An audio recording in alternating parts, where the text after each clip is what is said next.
Hello everyone and welcome to this video. I'm Arsh and I work as a DevX engineer at Okteto. In this video I'm going to show you how you can use Okteto CLI with a minikube cluster to spin up dev environments. Now minikube, for those of you who don't know, is a way to run Kubernetes clusters locally on your machine.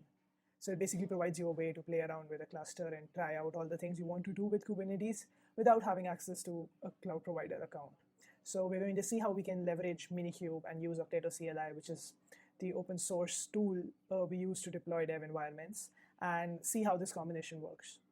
Now, this video is part of the minikube tips and tricks article on our blog, so you should totally check that out if you're getting started with minikube or just want to learn some cool little things you can do with minikube. So let's get started. The first thing we'll do is check that we are actually on a minikube cluster and there is nothing deployed. So we see we have nothing on the cluster running, and if we get nodes, we'll see that we are on a single node minikube cluster. All right, so that's okay. After you have Okteto CLI installed, the install instructions for which are on the docs, and I'll link that below. But after you have that installed, the first thing you need to do is set your Okteto context.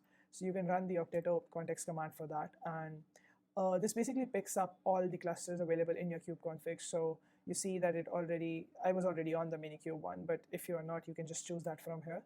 And we have set our context now. Context setting basically tells Okteto which cluster to deploy your dev environment to. And since we chose minikube, now all we have to do is just run Okteto up, which is the beauty of this approach, that you just run one command and you can directly have your dev environment up and running. So what this does is that for our application, we have a Kubernetes YAML which tells, this would basically be a YAML which you use to deploy to production. So you can use the same YAML here, and this would bring up your dev environment in a way which is like exactly like production. So you'll be working in a production-like environment. So if you notice the steps here, it applied that YAML for us. It deployed our application, and then what it did is it set up a file synchronization service. So whatever code now we write locally on our machine will get synced with the code running in a container in the minikube cluster.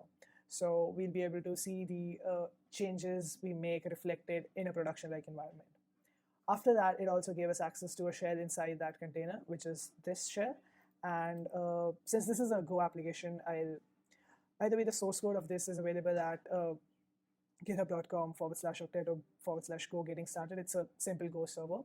So we'll need to start this, and for that we can run make start, and our hello world server is started now. What Okteto also does is, and all of this configuration lives in the Okteto YAML, so it has sections like build, deploy, and dev. The deploy section basically it just used a kubectl command to apply the Kubernetes YAML. The build section basically tells how to build the application image from the Docker file you see here, and the dev section tells what all you want there to be in your dev environment.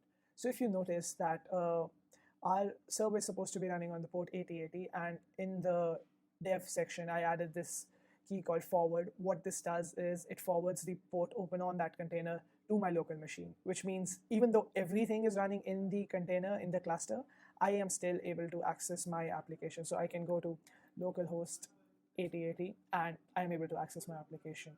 Isn't that pretty cool? I find that very fascinating.